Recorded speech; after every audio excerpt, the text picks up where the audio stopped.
多謝大家翻到嚟 Ask Kenneth 啊！咁今日咧嚟到朱氏中醫診所，咁我哋咧身邊咧就揾到朱詠詩中醫師去做一個訪問嘅。咁咧當然啦，嚟到中醫呢個診所裏邊咧，我哋好想問佢有關於健身同埋中醫嘅關係。究竟中醫點樣去調理個身體，去幫助健身？點樣去建立肌肉，甚至去減少脂肪嘅？咁啊，首先朱醫師，咁啊多謝你啊，接受我哋嘅訪問嘅。咁我其實都有啲問題，或者我代我啲學生咧去問啲問題嘅。究竟高蛋白質食物即係 high protein diet，其實對於即係你哋中醫點樣睇呢個 diet 啊？其實我哋咧就唔係特別反對一個高蛋白質嘅飲食嘅，咁但係最主要咧都係睇到底可能食嗰個人咧佢消唔消化到啦，咁即係我哋講嘅脾胃功能啦。咁因為咧通常脾胃就係同我哋消化同埋吸收有關，之後再轉啲養分去身體其他唔同嘅臟腑或者位置嘅。咁所以咧通常高蛋白飲食咧，咁其實係冇問題嘅。咁但係只要嗰個人咧吸收到，咁就冇乜問題啦。即係例如佢食完之後唔會有肚屙、胃氣、胃脹或者便秘呢啲問題，咁就代表佢吸收得到啦。咁之後咧，就可以將啲養分啊或者能量傳送去身體其他地方啦。好啦，我哋最簡單啲，我想知道脾胃。胃我哋知道啦，脾即係邊咧？脾咧其實喺中醫咧，我哋嘅一個角度啦，最主要咧脾胃嗰個功能咧都係同我哋消化同埋再轉送啲營養去身體唔同地方有關。咁同西醫實際上嗰個位置咧會有少少唔同嘅。咁我哋反而會睇功能上嗰個作用，咁就係幫助我哋消化同埋吸收，再傳送啲養分去其他臟腑咯。係喎，有好多學員咧都話去唔到廁所便秘喎，跟住問：喂，教練會唔會食得蛋白質太多啊？咁樣咁點搞咧？咁其實咧，除咗蛋白質之外啦，咁我哋認為咧，有機會係可能同佢脾胃嗰個功能或者吸收嗰個功能有關嘅。咁但係比較常見啦，有3個類型咧會比較常見嘅。咁第一個咧就係我哋叫做熱結型啦。咁通常咧就係食得多煎炸熱氣嘢啊、油膩嘢啊、辣嘢，咁身體上相對上燥熱少少咧，就容易出現便秘啦。第二個咧就係氣虛型，身體相對上唔夠氣血啦，跟住會個人面色蒼白啲啊。手術後啊，或者大病之後比較常見，亦都會引起便秘呢個問題嘅。係啦，咁通常就大部分人都會話，即係可能去洗手間嘅時候要坐好耐，但係都去唔到出嚟。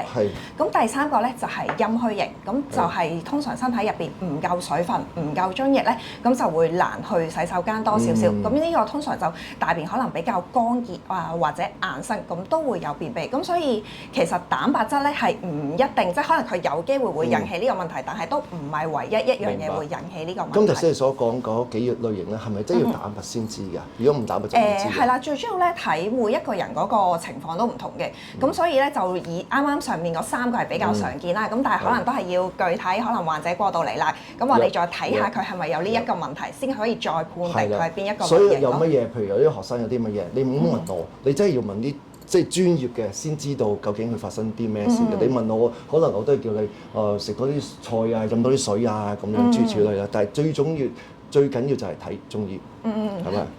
我哋講開去廁所啦，咁其實點樣去廁所？其實我哋讀營養學咧，我哋都要睇我哋嘅，譬如去小便啦、大便啦，其實都會影響嗰個形狀，都會係反映到你個身體嘅狀況係點樣噶嘛。咁一日去幾多廁所先係最理想咧？咁樣。咁正常大便啦，我哋建議咧就1至2日咧就去1次啦。咁樣咧，如果你一日去3至4次咧，咁就太多啦。咁所以咧，另外啦，都同你啱啱講好相似。咁其實我哋除咗睇大便嗰個頻率啦，咁我哋咧仲會睇即係可能佢個形狀嘅。咁通常如果你大便最理想咧就去即係可能一條條咁樣。如果佢太過硬身嘅話，會好困難去嘅，或者會有出血嘅，都係唔正常嘅。咁但係如果佢大便咧，可能你會有絞肚痛嘅感覺啊，或者去出嚟咧，你會唔承認嘅，都係唔正常嘅。對唔好啊！咁多數譬如我啊，當我自己啊 for example，我食完拉麵就會哇肚屙，或者有時飲杯凍奶茶都會即刻去廁所嘅喎，真係忍唔到喎。咁嗰啲係因為都係啱啱咁講啦，都係我哋脾胃功能嗰個差少少，即係你食嘢入去，你脾胃未必好吸收到或者消化到，咁就容易有你啱啱講可能肚屙啊、泄瀉啊、胃痛啊、胃脹呢啲問題咯。即係個身體唔掂，係啦，就唔係嗰啲嘢有問題。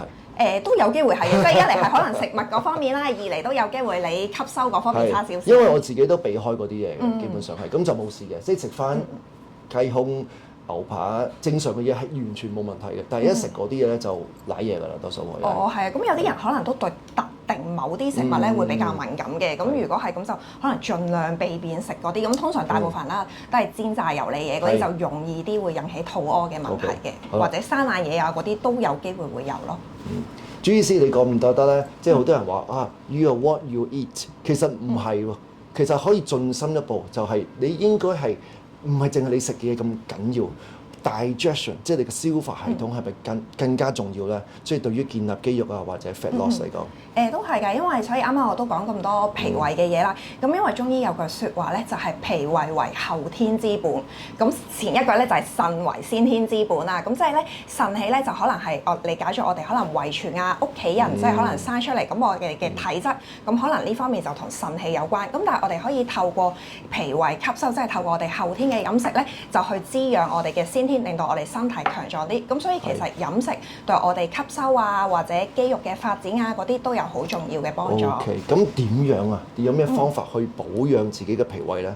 咁其實咧，啱啱都講，我哋首先咧就要留意下我哋自己嘅身體啦，即係例如你食完嘢食嘢嗰方面，你會唔會咧好容易食完嘢你就會有胃痛啊、胃脹啊，或者好容易會有肚屙？咁其實如果通常你有呢啲問題，都係代表我哋脾胃嘅吸收比較差。咁另外一樣嘢就可以睇下我哋嘅面色啦。咁通常我哋中醫講脾虛嘅人咧，面色咧會比較黃嘅，身體會係偏黃或者冇乜血色嘅。咁呢兩方面都可以即係就留意到我哋身體嘅脾胃功能咯。暫時我聽到嘅，就係 defense 多啲嘅喎。唔好做呢啲嘢，唔好做呢啲，唔好做呢啲，係啦，係咪？即係唔好食煎炸嘢啦，唔好捱夜啦，之類點啊？其實都係 defense 啊。咁有冇啲嘢係可以補個身體嘅咧？即係好似話咩食啲補品啊，或者好似西方嘅，我哋食多啲supplement啊、fish oil 啊、維他命 C 啊、維他命 B 啊咁樣。咁中醫咧會食啲乜嘢去？我哋都有一啲咧叫做健脾補氣嘅食物嘅，咁即係例如即係可能藥材類嗰啲啦，咁就會就有淮山啊、雲苓啊、白術啊呢啲，咁都係一啲健脾補氣嘅食物咯。明白 ，OK，咁啊呢啲要執藥啦，就係咁，而家都係苦嘅喎，係嘛？買嚟嗰啲就通常啱啱我講嗰啲咧，其實好多時屋企人煲湯咧都已經會運用到呢啲材料㗎啦，係啦，呢啲就比較係煲湯類嘅材料嚟嘅，係啦。OK， 好啦，瞓覺咧捱夜咧，咁係咪真係對個嗰啲脾胃啊、脾胃係咪唔好㗎？係瞓覺捱夜就一定係唔好㗎啦。不過我哋通常咧，我哋聽得最多咧就會係講同肝嗰個關係大啲啦。係啦，肝咧咁因為肝經咧就會係夜晚1點鐘至到3點鐘嗰段時間啦。咁通常如果你捱夜咧，我哋好多時都會講話傷肝。咁因為咧就係影響咗佢夜晚嗰段時間。咁其實喺即係可能健身啊嗰啲角度講啦，咁肝咧基本上就係同肝主筋，中醫嚟講，咁咧就同筋嘅修復啊嗰啲都會有密切嘅關係嘅。咁所以捱夜可能即係如果長期捱夜嘅人咧，都有機會對筋腱嘅修復啊會有影響嘅。嗱，我知道有好多即係父母啦，即係上年紀嗰啲，包括我父母都係，因為可能佢睇緊啦。佢咧就係咁樣嘅，夜晚咧真係唔瞓覺，佢中意煲劇嘅。咁啊，當然啦，佢平時都會踩下機啊，去做 gym 啊，但係我都即係用咗好多説話鼓勵佢可以早啲瞓啊。咁鍾醫師可唔可以同即係一班即係老友記去講下，究竟點解早瞓咁緊要咧？其實咧早瞓都係同我哋身體修復啊嗰啲會有關係嘅，咁但係不過老人家早瞓嘅另一個問題咧，因為老人家咧通常年紀越大咧，佢哋嘅睡眠時間咧會越嚟越少嘅。咁首先就即係你首先要揾到底自己咧係咩原因，所以夜瞓，到底你係瞓唔着，所以你會夜瞓啊，定係因為你係撳手機嗰個原因，所以就夜瞓咯？咁如果你係因為即係可能你瞓咗喺床啊，可能瞓1至2個鐘你都瞓唔着嘅，咁呢個可能就有少少問題啦。咁可能就會有機會同你嘅體質啊嗰啲有少少關係嘅，咁但係如果你純粹係因為撳電話啊嗰啲就唔瞓嘅話，咁建議你就可能擺低部電話，咁就早少少瞓落床，咁睇下嘗試可唔可以瞓得着。即係就唔會話，因為頭先你所講有段時間嘅咩1點至3點啊，係咪凌晨？係咪就係個修復時間嘛？咁你 miss 咗就冇㗎啦。miss 咗。其實咧最好我哋就計一個連續嘅睡眠時間啦。咁最好每日咧就瞓6至8個鐘，咁會比較理想嘅。咁但係即係有啲即係都明白有啲人咧可能工作上嘅需要，例如要翻 shift 啊咁樣，咁就有機會未必真係嗰段時間瞓到。咁但係都建議即係可能盡量都瞓嗰個時間維持喺6至8個鐘，咁會對你身體嗰個修復好啲。另外對你第2日精神啊都會有幫助嘅。好嗱，好多即係差唔多更年期嘅女士啦，都瞓唔到覺，有出汗啊咁，點搞咧？真係瞓唔到覺啊！成日都醒咗又瞓唔到覺，跟住同我講：哎呀，我今日要 cancel 啊咁樣。哦，係啊，所以我就係話咧，如果你首先咧即係瞓覺，你要睇到底係自己係咩原因，所以瞓唔到咯。所以就好難一刀切嘅。咁即係如果更年期女性嗰個 case 啦，通常我哋睇咧都係同更年期佢嗰個體質轉變有關。咁中醫嚟講就同陰虛火旺嗰個關係大啲。咁因為佢去到50歲啦，咁嗰個體質就會有少少轉變嘅。咁就我哋中醫叫做更年期前後諸症啦。咁即係一紮更年期系列嘅症狀，會有潮熱、出汗、失眠、心情嘅改變。咁呢方面咧，咁亦都會影響咗佢哋嘅睡眠質素嘅。咁所以其實咧，中藥係有啲藥係可以幫佢滋陰降火啊，或者用針灸嘅方式係可以令佢瞓得好啲，恢復一個正常嘅睡眠時間。因為你瞓得唔好，你真係乜嘢都做唔到，心情又唔好，跟住又心情唔好嘅話又亂咁食嘢，跟住你想減又減唔到，基本上係啊。係啊，所以如果係嗰個情況咧，就反而即係可能試下過嚟睇即係中醫啊，或者食少少中藥咧，係可以調理下嘅。記住睇中醫 ，OK 中醫點樣睇紅肉咧？嗱，red meat，white meat。係咪？咁你會 suggest 譬如好似好燥底嗰啲人啊，做 gym 嗰啲人，咁係咪唔好食太多紅肉咧？淨係食多啲白肉會比較好啲啦？咁樣。其實咧，我都係唔會一刀切嘅。不過反而咧，我會主張咧，即係你每樣嘢都食下，即係唔好固定淨係食某一樣嘢咯。咁紅藥例如紅肉啦，例如牛肉啊、羊肉啊咁樣，喺中醫嚟講咧，嗰個性質係偏溫嘅，有啲溫補血氣嘅功效。咁所以有啲人就話食多咗可能會容易啲有燥熱嘅情況出現嘅。咁所以如果係咁咧，咁你可能相對上你可能一餐紅肉，跟住就唔好3餐都紅肉啦，即係可能一餐紅肉、一餐白肉、一餐就可能你食啲植物性嘅蛋白質啊嗰啲，咁樣均衡飲食會比較好咯。即係唔使餐餐都鋸排噶嘛，係咪？你可以 rotate 噶嘛啲食物，你可以食魚啦，食其他嘢都得噶嘛，係咪？都好多女仔都會玩比基尼比賽啦，都感到啲脂肪好低好低嘅。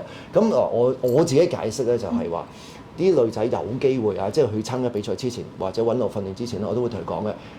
運動員 bikini OK 嘅運動員係有機會停經嘅，喺比賽之前。我嘅解釋咧就係話，即係點解會有經期先？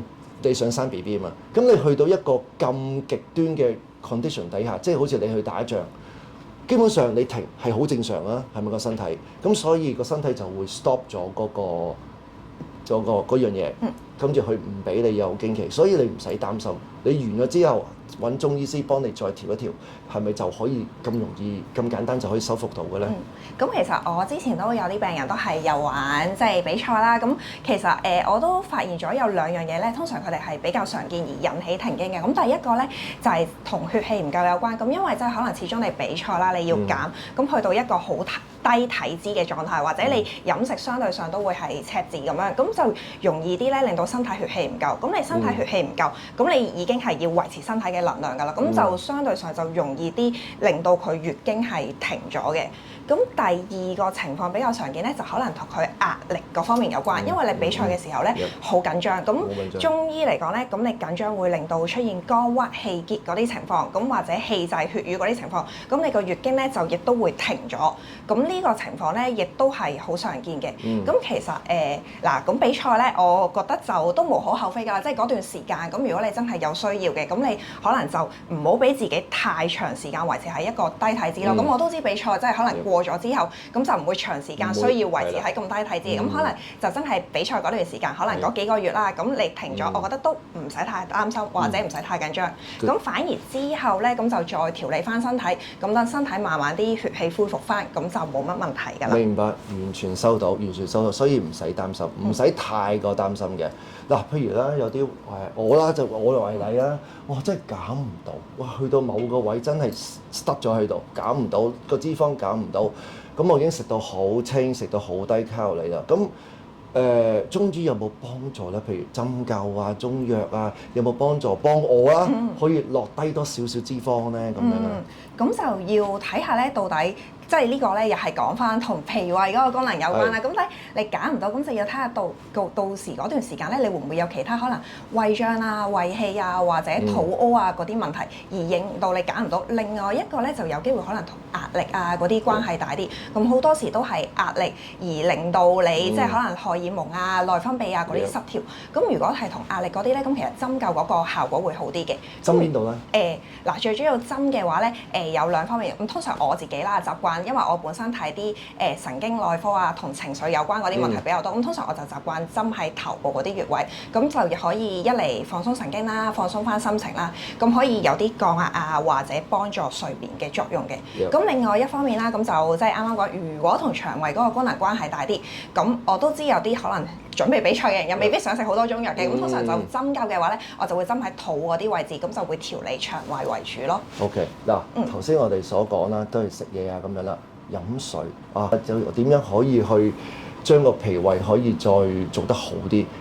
即係凍水好啊，定係溫水好咧？咁樣。咁喺中醫嘅角度咧，一定覺得係暖水咧係對脾胃嗰個。如果我個人咧好燥嘅，係咪暖水、溫水係咪真係可以降到我嘅心情啊或者壓力咁樣嘅咧？其實咧，佢最主要我哋溫水啦，係講常溫嘅水，因為脾胃都係最主要中意啲溫和啲嘅食物，即係太凍或者太熱，其實都係唔好嘅。咁不過咧，嗱我都知，即係可能如果你室溫嘅環境，咁飲溫水係會比較好啦。咁但係如果你真係室外嘅地方或者夏天好熱嘅時候啦，咁飲凍水我又覺得咧都好難避免嘅。咁即係如果你真係需要飲凍水，咁可能我就會建議話，即係可能你出去嗌外賣，咁就盡量要走冰啦，咁就會好啲，唔好飲啲太凍。或者食啲太熱嘅食物咯，或者你做完運動你咪飲凍嘢啦，翻屋企你咪飲啲溫水咯，係啦係啦，倒翻去。最主要就唔好飲啲太涼咯，即係所以通常我覺得如果真係夏天啊，你要飲凍嘢，咁我就建議可能都係走冰啦，咁會好啲。係，我覺得一兩杯係問題唔太大嘅，咁可能你真係飲完之後你飲杯暖水啊咁樣咯。總之如果你有胃痛啊或者唔舒服嘅話，咁就盡量飲翻溫和嘅嘢會比較好。所以好多時候，譬如我哋啲太太，即係我嘅太太咧。OK， 如果真係要肚痛嘅話，都係飲暖水噶嘛，正常嚟講，係咪？OK， 其實西方咧嘅教學咧都會講陰陽，咁陰陽陰陽對於中醫或者對於健身，我哋嘅健美運動員啦、舉重運動員咧有咩，即係你有咩睇法咧？咁其實咧，我哋簡單啲理解陰陽啦。咁陽咧就係日頭啦，一啲推動力啦，同埋陽氣活動力嚟嘅。咁陰咧就係相對上我哋對比喺夜晚啦、冷卻啦，或者一啲物質嚟嘅。咁如果喺健身角度理解啦，咁通常我哋日頭咧都會即係可能做啲做 gym 啦，可能會有啲推動力啊、力量訓練啊嗰啲。咁通常咧就會喺日頭做。咁呢個可以理解做陽氣啦。咁但係而陰氣咧，咁我哋就可以理解做即係可能夜晚一啲肌肉嘅修復啊，同埋修補嘅。咁所以咧，其實陽同埋陰咧係都同樣重要嘅，係唔會話即係陽係啦50-50咁樣。咁中醫講最理想嘅角度咧，其實係維持一個陰陽嘅平衡咯。點樣好啲啊？即係我哋做教練咧就會同啲學員講啦。嗱，你喺健身室裏邊咧，你就要俾盡 ，OK，就要即係all in㗎啦，咁啊！但係離開咗健身室之後咧，你就要真係要保持一個比較放鬆啲嘅心態去即係做你平時嘅嘢咯。即係你唔可以燥底啦，或者我哋會 suggest 呼吸訓練啦，腹式呼吸訓練，咁去將個人 calm down 嘅。咁你又點睇咧？其實都係嘅，咁因為咧，其實陰陽係同時存在啦，咁所以即係有即係咧可以理解做，即係如果你去做 gym，你有一個想去嘅慾望嘅，咁通常我哋都係會理解做陽啦。咁但係咧，我哋可能做嘅過程入邊咧，我哋咧都要保持呼吸啊，保持一個穩定性。咁呢一個咧，其實就係用緊我哋嘅陰咯。咁所以咧，其實咧陰同陽咧都係同樣重要嘅。得，明白。所以唔可以淨係咁懟爆自己㗎，你仲要即係要修復。記住，做運動係修復先最緊要嘅，就唔係喺個 gym 嗰度，因為啲肌肉唔係喺個 gym 嗰度建立嘅嘛，係你喺修復期間去建立嘅。我都想問翻教練一啲問題啦，咁因為咧，好我都本身比較多病人咧係即係懷孕中嘅媽媽啦，或者準備懷孕嘅朋友啦，咁又或者啱啱生完小朋友嘅媽媽，咁咧我就幫佢哋咧問一啲，即係佢哋都成日，因為佢哋都知咧我有做 gym 嘅，咁所以咧佢哋都好多問題問我，咁我話索性揾教練問一問，咁一啲專業啲嘅，咁佢提供一啲專業啲嘅答案啦。咁就好多媽媽咧都會問我到底懷孕期間咧，我哋可唔可以健身嘅咧？嗱，我自己咧，其實我有兩種睇法嘅。如果你平時你未懷孕之前已經係好好動嘅，又識晒所有嘅做 gym 嘅 technique，平時都做開嘅，完全冇問題。你懷孕咗，你繼續去做，完全冇問題。就算去到生仔前嗰一刻都做都冇問題。OK， 但係你一定要自己 prepare， 一定要有個底去做，有個 foundation 去做，就唔好我懷孕咗啦，先走去做 gym。我覺得呢個有少少太遲嘅，要做你就早啲做，早啲預備自己。我當然啦，我唔係話你懷孕咗就真係咩都唔好做淨係行路啊咁樣，因為你知啦，我哋中國人啦或者亞洲人啦都比較保守啲嘅。你懷孕咗就唔好喐。嗱，我俾一個好簡單嘅例子你啊，就我為例啦。我太太入懷孕咗嘅時候咧，醫生叫佢個蛋咧就跌落嚟，就因為有少少出血，所以去睇醫生。佢話你唔喐咧，你一定唔冇得喐，工都辭埋，佢就喺屋企。嗱，我個太太就做開 gym 㗎，OK，咁但係冇啊，醫生話唔可以啊，嗰隻蛋如果再喐咧，佢就跌出嚟，工都辭埋，佢就冇啦。咁所以真係好你話齋，真係睇個別例子，唔可以一刀切話你去做，因為好大鑊㗎。如果教練我話可以嘅話，全部人都可以嘅話，咁就死啦。咁所以真係要問好醫生，究竟你嗰隻蛋係咪安全，係咪適合去做？因為有好多西方你見到好多 social media 都係嘅，哇帶住個肚仲可以做 power clean 啊，做 chin up 啊，做 pull up 啊，做 squat 啊，做 deadlift，唔係個個可以咁㗎。你睇到 social media 嗰啲就可以咯，但係我唔代表你可以咯。明唔明？都明白，係啊，因為即係啱啱我再補充多少少咧，即係佢話帶出血咧，其實係中醫嚟講咧係一啲先兆流產，咁所以咧通常如果有出血嘅話咧，我都建議反而係臥床休息多少少。咁如果真係做嘅話咧，起碼等即係可能頭12週過咗一個危險期啦，咁相對上穩定啲嘅時候咧，咁先慢慢再開始做多少少咯。係啦，咁我都講多少少啦，因為其實我而家咧就懷孕緊大概第30週啦，咁其實我都係懷孕之前咧，我都已經有開始做運動㗎啦，咁都係做健身啦。咁其實我都發現係有少少好處嘅。咁即係一嚟咧係準備懷孕嗰方面會好少少啦。二嚟去到即係可能後期即係一啲比較媽媽常見嘅一啲腰背痛啊或者水腫啊嗰啲問題，咁相對上喺我身上面咧就唔算太嚴重嘅。咁而早期開始運動咧，對預防一啲妊娠糖尿啊或者妊娠高血壓啊嗰啲都會有幫助嘅。咁所以咧但係啱啱教練都講得好好，如果你本身冇一個健身嘅習慣嘅話咧，我都覺得你反而咧，我會建議你有運動，你可以揀開以前咧，即係可能懷孕前本身都有做開嘅運動，或者相對上熟悉少少嘅運動去做咯。就唔好做啲。如果你平時冇底嘅，你唔好學啲好激烈嘅舉重運動啊，做啲佢最 basic 嘅嘢。係啦， OK 㗎。係啦，咁如果真係有啲媽媽想了解有多啲動作啊，或者有啲乜嘢可以做，咁都建議即係一定要揾翻教練，即係可能喺專業人士嘅指導下之後先做咯。冇錯，冇錯。咁就咁如果係都想問一問啦，咁如果媽媽真係諗住做啦，咁有冇話咧建議佢做嘅時間幾多啊，或者做嗰個頻率係有幾密咧？嗱，首先做 gym 咧，其實係有咩目標咧？嗱，好多人唔同嘅目標。你懷孕期間一定唔係減肥，OK？你只係去建立你嘅肌肉或者維持你嘅肌肉，唔好流失。因為咧好多時候咧。我知道女性咧懷孕咗咧就好中意食嘢嘅，係食過重或者食多咗而過重，令個身體過重，呢樣嘢係好危險嘅。你冇理由多咗50磅㗎嘛，係咪？冇可能，因為個 BB 其實咁細個，你食咩食咁多個卡路里咧？係咩都擺落口，好似想肥自己。其實咧好得意嘅，個媽咪重咧，個 BB 未必俾到太多營養個 BB 嘅，好嘅。所以咧你係食多最多500個卡路里嘅。譬如可能你平時食緊1500卡路里，平時。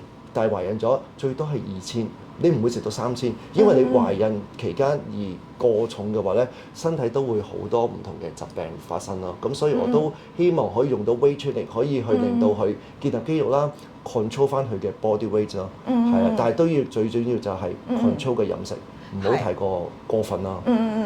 係啊，我都好認同嘅，即係懷孕媽媽其實咧都有一個建議嘅體重嘅，咁大概啦，咁可能大概重11.5至到15kg 度啦，咁所以咁大家你就預即係可能頭嗰12週其實個體重唔使增加太多嘅，咁大概12去到30啦，可以用一個循序漸進嘅方式增加，咁去到大概30之後咧，你就會預咗嗰個體重有機會再有一個明顯嘅上升嘅，咁所以大家可以分階段咁控制自己嗰個飲食，同埋我都建議係定期磅下重，唔好俾自己個體重咧增加得太快咯。好啦 ，for example 啦，咁女仔可唔可以做 bicep curl 啊，做啲飛膊嘅訓練？咁你當然可以啦，再做啲dumbbell 嘅 overhead press 絕對可以啊。其實個肚越嚟越大，係乜嘢會最辛苦啊？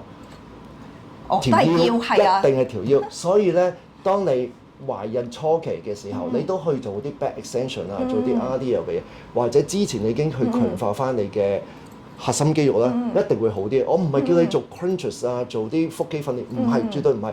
嗰個我哋叫後區肌肉嘅訓練係非常之重要，因為佢幫助你差唔多個肚好大嘅時候，差唔多臨生嘅時候，條腰你真係要頂得住。如果唔係咧，你真係日日都臥床㗎咋，臥床得耐，其實都唔舒服㗎。哦，係啊，係咪先？就係咁樣咯。係啊，所以都好重要，我都覺得係，因為而家都好多病人同我講話咧，即係開始去到30週咧，就開始條腰啊，因為個肚越嚟越大，條腰就越嚟越痛咯。咁所以其實我都建議，即係如果未開始懷孕嘅朋友咧，可能真係早少少開始做定啲肌肉訓練，其實絕對有幫助嘅。係啊。其實你咁你譬如問我，喂，如果再 extreme 啲，可唔可以做 squat 啊、deadlift 啊？我諗懷孕初期絕對可以。depends on 你個肚有幾大啦。如果個肚真係大到哇頂住嘅，咁梗係唔好做啦，係咪？呢個好常識嚟嘅啫。係啦。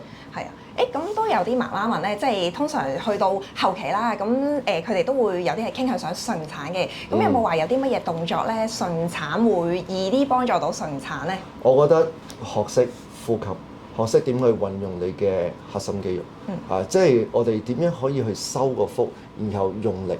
呢樣嘢我哋一定要學嘅，譬如好多坊間有好多真係課程啦，係咪？佢哋可以學到嘅核心肌肉、呼吸，點樣去推個 BB 出嚟？你真係要學嘅。如果唔係咧，你點樣？即係其實好似 bodybuilding 咁樣啫。你學 posing，你學 vacuum，你真係要學嘅喎。如果唔學嘅話，你係將個肚收唔到、推唔到出嚟。咁呢樣嘢我覺得係其實咧講真。你未懷孕之前，真係要學識做 gym，佢係幫你好大嘅，唔係淨係減肥，唔係淨係，即係好多時候我哋覺得咧做 gym 咧就係一定要去做健美比賽，錯，完全係錯，係生活需要啦，maintain肌肉啦，幫助懷孕啦，就咁樣啦。係啊，我都覺得呼吸係即係可能去到後期啦。如果你本身真係冇健身嘅習慣，跟住都真係可能相對上係好難開始。咁我都覺得呼吸係好重要嘅。咁因為即係你個腹部嗰個用力咧，絕對係對順產啊，或者嗰個產程啊，或者嗰個疼痛程度咧，係絕對會有幫助嘅。因為嗰啲都係肌肉嚟㗎嘛，你早啲早啲練咪早啲識得運用咯。如果唔係你去到臨尾嗰一刻先做嘅，你都唔識啦。係啊。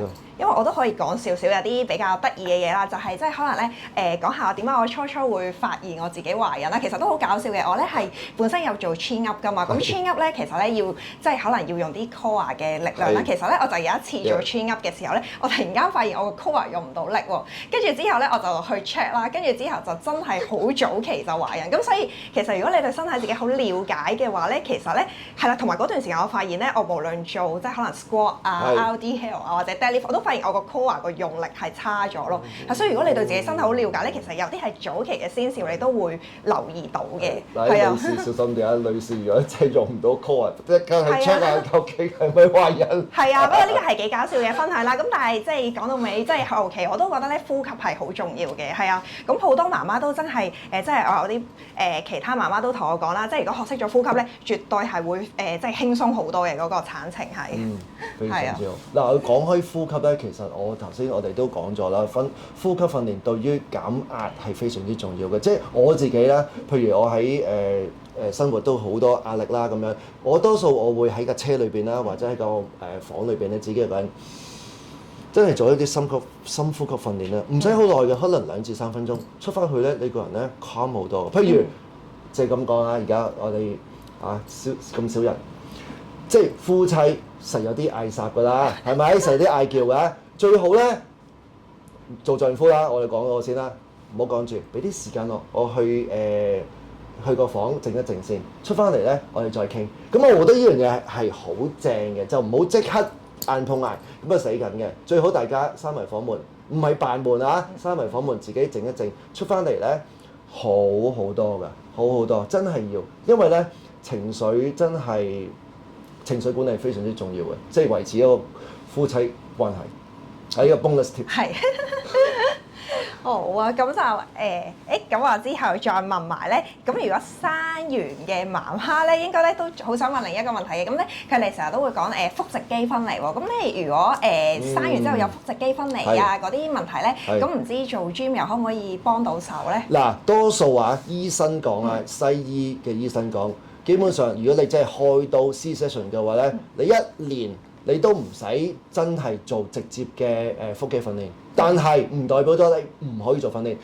你其實係可以做訓練嘅，但係睇下你個程度去到邊度啦。係咪真係要做一個哇好重做翻？譬如你懷孕之前我做緊60 kilo 嘅 squat 嘅，我想即刻做翻60 kilo，一定係冇可能啦。咁咪慢慢由輕嘅做起咯，跟住慢慢去做翻。你唔好太用力去用嗰個腹肌去做。你慢慢去做啲 up and down 嘅動作，其實係冇問題，因為你生活上你都會做 up and down 嘅嘢，你都會喺地下拎起個袋買餸袋又好咩都好，其實你買到餸嘅話，你都做咗 gym 㗎啦，係咪先？就係咁啦。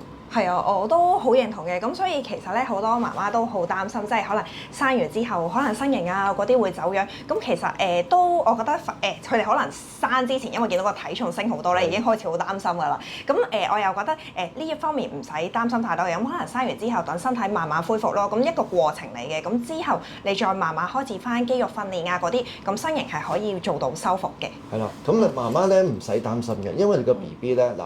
一個正常嘅 BB 出世都5磅6磅或以上咧，有啲10磅啦，佢哋都係重量嚟嘅。你只要抱得起個 BB，你要做到 gym 㗎啦，基本上係。同埋佢哋會越嚟越重㗎嘛，係咪？所以唔使驚。OK，佢哋做翻啲正常嘅 bicep curl 啊、shoulder 啊，可能條腰 bend over 可能遲一步，但係做 back extension 做翻個平板支撐，其實我覺得係完全係可以嘅，係啊，就係咁樣啦。係啊，反而咧，我會建議都真係可能用運動啊，或者肌肉訓練嗰啲方式咧，去慢慢恢復，就千祈唔好透過節食咯。因為特別係諗住餵人奶嗰啲媽媽啦，有啲媽媽就見到體重升咗好多嘅話咧，就會諗係咪要食少啲啊，控制飲食。